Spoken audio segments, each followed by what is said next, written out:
అన్న నల్లమలలో మీరు చేసిన యాక్షన్లో అన్న అంటే ప్రజలకు సంబంధించిన కార్యక్రమాలతో పాటు పార్టీ ఆదేశాల మేరకు కొన్ని యాక్షన్లు చేశారు. అన్న బుడ్డా వెంగల్ రెడ్డి ఆ సంఘటన ఒకసారి చెప్పండి. అన్న కర్నూలు ఫస్ట్ మీ యాక్షన్ అక్కడి నుంచి స్టార్ట్ అయింది కదా. అవునన్న. అన్న బుడ్డా వెంగల్ రెడ్డి అంటే కర్నూలు జిల్లా, మనకు ఆత్మకూరు నియోజకవర్గం, ఇంకా శ్రీశైలం నియోజకవర్గం కూడా, అది పాములపాడు మండలం వేంపెంట. ఈ వేంపెంట అనేటువంటి గ్రామంలో ఉన్నటువంటి పోరాటాలతో సంబంధం లేకుండా, ఆ చుట్టుపక్కల జరిగినటువంటి ప్రజా పోరాటాలతో సంబంధం లేకుండా బుడ్డా వెంగల్ రెడ్డికి సంబంధించినటువంటి యాక్షన్ను మనం మాట్లాడుకోలేము.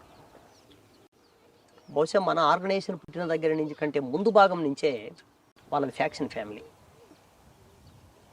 దీనికి ఒక ఉదాహరణ వాళ్ళు ఏం చెప్తారు అని చెప్పానంటే, ఏ గ్రామంలోనైనా వాళ్ళకు వ్యతిరేకంగా మాట్లాడితే వాడిని చంపడం, తీసుకెళ్ళి ఆ ఏట్లో పడేయడం.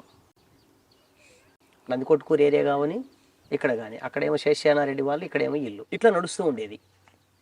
అయితే ఎప్పుడైతే పార్టీ ఆర్గనైజేషన్ బిల్డప్ అవుతూ వచ్చిందో, అనేక విషయాలలో పార్టీ ఛాలెంజ్గానే నిలబడింది.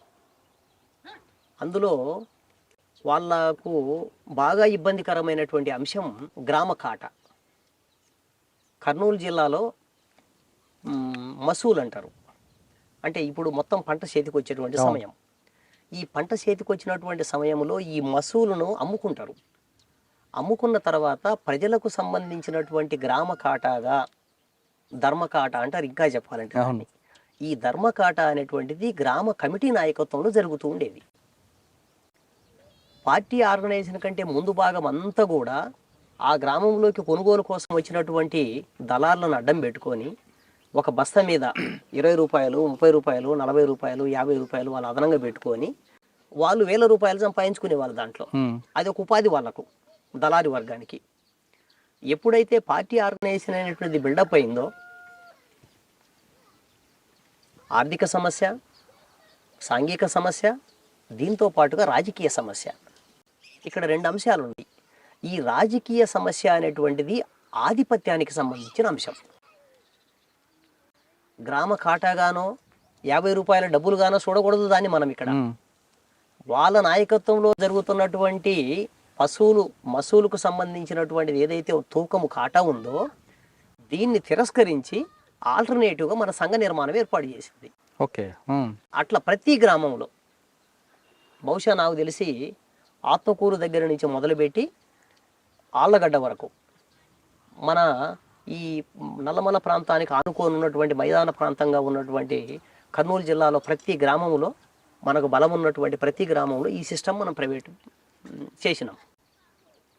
కొన్ని గ్రామాలలో మనమే చొరవ చేసి మనకు సంబంధించినటువంటి వాళ్ళ ద్వారా, అప్పట్లో 50,000 60,000 ఉండేది, ఈరోజు 1,00,000 2 లక్షలు ఉంది ఇప్పుడు ఆ కాట. ఆ కాటాలు తీసుకొచ్చి డిజిటల్ కాటాను మనమే పెట్టాం. పార్టీ పెట్టింది. దానికన్నా వ్యతిరేకించారా?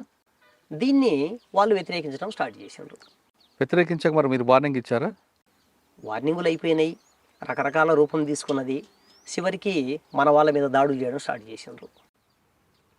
దాడులు వాళ్ళే చేస్తారు, పోలీస్ స్టేషన్ పోయి కేసు వాళ్ళే పెడతారు, తిరిగి మళ్ళీ మన వాళ్ళను తీసుకుపోయి అరెస్ట్ కూడా చేపిస్తారు. ఓకే. ఎందుకంటే పోలీసులతోన అవినాభ సంబంధం ఉండేది వాళ్ళకే. ఇంకా చెప్పాలంటే ఒక ఫోన్ కాల్ కొడితే శేషానారెడ్డి ఎత్తాడు, లేకపోతే బుడ్డా వెంగల్ రెడ్డి ఎత్తాడు, డైరెక్ట్గా ఇంకెవడైనా బలుకుతాడు వాళ్ళకు. ఆనాడు ఉన్న పరిస్థితి అది. ఇంకో పక్కన ప్రతిపక్ష స్థానంలో ఉన్నటువంటి ప్రతాప్ రెడ్డి ఏమో ఏమి చేయలేని పరిస్థితి. ఆయన మినిస్టర్ కూడా పనిచేసిండు లాస్ట్ టైం రాజశేఖర రెడ్డి గారి గవర్నమెంట్లో. ఏరాస్ ప్రతాప్ రెడ్డి గారు ప్రతిపక్షంలో చూస్తూ గుడ్లు అప్పగించి ఉంటాడే తప్ప అండు ఆ అండు, ఇది నిజము అండు, కరెక్టు అండు, తప్పు అండు, ఒప్పు అండు. సరే, ఈ పరిస్థితుల్లో మనము మనదైనటువంటి పద్ధతుల్లో ఆర్గనైజేషన్లో భాగంగా, మన పోరాటంలో భాగంగా, మన ఉద్యమంలో భాగంగా, రాజ్యాధికారంలో భాగంగా చెప్పాలంటే గ్రామ రాజ్యాధికారం అనేటువంటిది ప్రజలు స్వయంగా అనుభవించినటువంటి రోజులు ఇవి. ఆ సందర్భంలో మనకు బుడ్డా వెంగరెడ్డి గారికి మధ్యన బాగా కాంట్రవర్షియల్గా మారింది. ఆయన అనేక చోట్ల దాడులు చేపించిండు. ఇది ఉండి పెద్దదైపోతే ఎటువంటి ప్రమాదం దారి తీస్తుందో అని చెప్పేసిన దాన్ని చాలా ముందు నుంచి వాళ్ళు గమనిస్తూ వస్తున్నారు. రాయలసీమలో ఉన్న ప్రత్యేకత ఏంటంటే ప్రతి చిన్న విషయాన్ని చాలా జాగ్రత్తగా గమనిస్తారు. సో అట్లా బుడ్డా వెంగల్ రెడ్డి వేంపెంటను ఆధారం చేసుకొని వేంపెంటలో మన వాళ్ళ మీద దాడి చేయించటం, ఆ తర్వాత ఈ దాడులకు కారణమైనటువంటి బొమ్మని శివయ్యను మన దళం పోయి చంపడం, దీన్ని బేస్ చేసుకొని మళ్ళీ దాడి చేయించటం, 8 మందిని కిరాతకంగా నరికి చంపడం, ఇట్లా చేసుకుంటూ వచ్చిండు. ఇంకా అనేక గ్రామాలలో వాళ్ళ వర్గాన్ని ప్రోత్సహించడం. నల్లమలలో మొట్టమొదటి దాడి బుడ్డా వెంకటరెడ్డి. వెంకటరెడ్డి అన్న. దాని తర్వాత నక్సల్స్ అంటే భయం వచ్చింది అనుకుంటారా? నక్సల్స్ అంటే రాజకీయ నాయకులలో ఒక రకంగా నిజంగా చెప్పాలంటే వణుకు స్టార్ట్ అయింది. చాలా గ్రామాలలో నుంచి రాజకీయ నాయకులంతా బయటికి వెళ్ళిపోయి అయితే కర్నూలు లేకపోతే మెజార్టీగా హైదరాబాద్ చేరేవాళ్ళు. వీళ్ళంతా కూడా హైదరాబాద్ నుంచి ఫోన్ల ద్వారా నడిపించేవాళ్ళు రాజకీయం అంతా. లేదనుకుంటే పట్టణాల్లోకి వచ్చి పట్టణాల్లో మకాం వేసి లాడ్జీలలో ఉండి అక్కడి విలవనప్పుకొడతా వాళ్ళ అనుచరులను. కానీ అప్పట్లో ఒక వార్త, బుడ్డా వెంకటరెడ్డి హత్య తర్వాత మావోయిస్ట్ పార్టీ అంటే అప్పుడు నక్సల్స్ అదొక భయం క్రియేట్ చేసి ఫ్యాక్షనిస్టులను కూడా బెదిరించి డబ్బులు వసూలు చేసుకునేవారు అనేది ఒక వార్త ఉంది.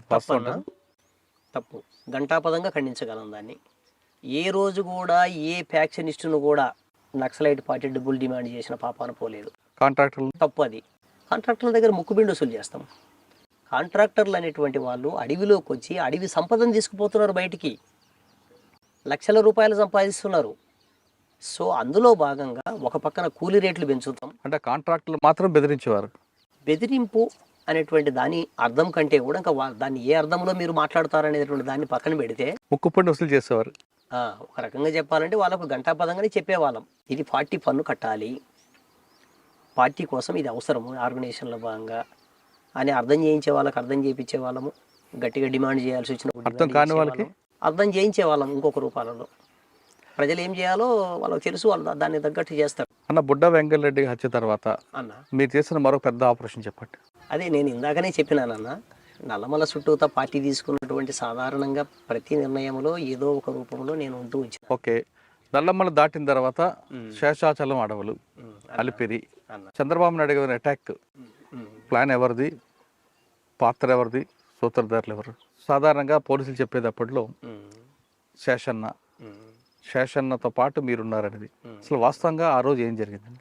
చంద్రబాబు నాయుడు గారు చాలా కిరాతకంగా మొత్తం పార్టీనే బ్యాన్ చేసిండు. ఎందుకంటే ఏదైనా ఒక సంఘటనకు ఒక నేపథ్యం ఉంటుంది. సో అందులో భాగంగానే 2004 నాటి వరకు అప్పటికే 9 సంవత్సరాల కాలం పాటు కంటిన్యూగా ఉద్యమం మీద తీవ్రమైన నిర్బంధాన్ని ప్రవేశపెడుతూ వచ్చిండు. ఈ రోజు కూడా చెప్పాలంటే నిజంగా చంద్రబాబు నాయుడు బుద్ధి రాలే. నిన్న పల్నాడు సభలో మాట్లాడుతున్నాడు, తీవ్రవాదులను అణిసివేసిన చరిత్ర పార్టీకి ఉంది అని. అసలు తీవ్రవాద సమస్యని, నక్సలైట్ సమస్యను ఈ రోజుకు కూడా చంద్రబాబు నాయుడు గారు శాంతి భద్రతల సమస్యగా చూస్తున్నాడు తప్ప సామాజిక, ఆర్థిక, రాజకీయ సమస్యగా దీన్ని పరిగణించటం లేదా. తీవ్రవాదులు వేరు, నక్సల్స్ వేరు కదా. అంటే ఆయన లెక్కల్లో తీవ్రవాదులు అంటే నక్సలైట్లే. ఆయన పదాలలో, ఆయన అంతరార్థంలో, మనసులోని మాట తీవ్రవాదులు అంటే నక్సల్స్ అనే. నక్సల్స్ అనేది ట్రీట్ చేయడంలే ఆయన. నక్సల్స్ అనేది శాంతి భద్రతల సమస్య కాదు కదా. సమస్య కాదు, శాంతి భద్రతల సమస్య కానే కాదు. అదే మనం చెప్తుంది. రాజశేఖర రెడ్డి గారు అధికారంలోకి వచ్చిన తర్వాత నక్సలైట్ సమస్య సామాజిక సమస్య అన్నాడు. సామాజిక సమస్య నేను పరిష్కరిస్తాను అన్నాడు.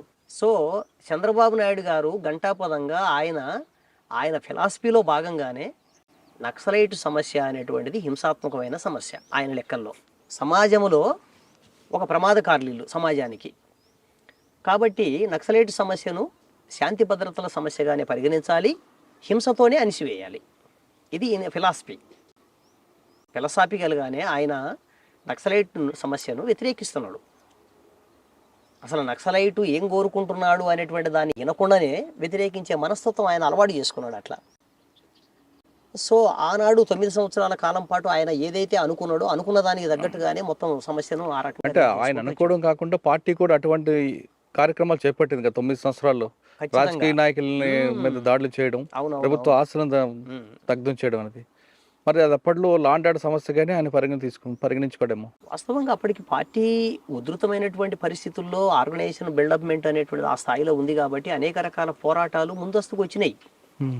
వచ్చినప్పుడు దాన్ని ఇప్పుడు రాజకీయ పార్టీగా తెలుగుదేశం పార్టీ ఎట్లా అర్థం చేసుకుంటుంది అనేటువంటిది తర్వాత సంగతి. ప్రజలు వాళ్ళ అవసరం కోసము, వాళ్ళ ఆధిపత్యం కోసము, వాళ్ళ రాజ్యాధికారం కోసము వాళ్ళకు ఉన్నటువంటి రకరకాల సమస్యలు పరిష్కరించడంలో భాగంగా వాళ్ళ పోరాటాన్ని ముందుకు తీసుకుపోతారు. అందులో భాగంగా అడ్డం వచ్చినటువంటి వాళ్ళను 1కి 4 సార్లు హెచ్చరిక చేస్తూ ఉన్నారు, అట్లా ముందుకు తీసుకెళ్ళిండ్రు. సో ఈ క్రమంలోనే ఆయన మొత్తం పార్టీని బ్యాన్ చేసి పార్టీ మీద ఇది చేసిండు. తర్వాత చంద్రబాబు నాయుడు గారిని ఖచ్చితంగా ఆయన మీద యాక్షన్ చేయాలని చెప్పేసి అని, అది సెంట్రల్ కమిటీ తీర్మానం, స్టేట్ కమిటీ కాదు, స్టేట్ కమిటీకి సంబంధించిన ప్రతిపాదనతోన సెంట్రల్ కమిటీ ఆమోదంతోన జరిగినటువంటి తీర్మానం. ఎప్పుడు అంటే సెంట్రల్ కమిటీ నిర్ణయం ఎప్పుడు తీసుకుంది, ఎన్ని రోజులు రెక్కీ చేస్తే ఆ కార్యక్రమం స్టార్ట్ అయింది? 2003 సంఘటన, ఓకే, అక్టోబర్లో. దానికంటే 6 నెలల ముందు పార్టీ తీర్మానం అనేది చేసింది. అంటే కేవలం అలిపిరి అనుకున్నారా, ఇంకే వేరే ప్లేస్ కూడా డిసైడ్ అయింది? అలిపిరినే ప్రధానం, ఇంకా అలిపిరితో పాటు వేరే చోట కూడా అనుకున్నారు, కానీ అది తర్వాత కాలంలో అది మిస్ అయిపోయింది. అలిపిరినే బేస్ చేసుకొని 6 నెలల ముందు నుంచి దాని మీద రెక్కి రకరకాలు ఇవన్నీ కూడా నడిచినాయి. తీర్మానం జరిగిన తర్వాత దానికి తగ్గట్టుగా సెంట్రల్ కమిటీ, స్టేట్ కమిటీ అనుబంధంగా టీమును డిసైడ్ చేసిండ్రు. అందులో ఒక 6 మందితో కూడినటువంటి టీము. వాళ్ళు ఏదో పేర్లలో అలిపిరికి సంబంధించిన కేసులలో చాలా మందిని చూపించుకుంటూ దగ్గర దగ్గర 32 మందిని ఎంతమందిని చూపించుకుంటూ వచ్చిండ్రు, కానీ అది ఎంత ఒట్టి మాటలు. కేవలం దాంట్లో పార్టిసిపేట్ చేసింది కేవలం 8 మంది మాత్రమే. ఆ 8 మందికి సంబంధించినటువంటి వాళ్ళల్లో ఒకళ్ళం.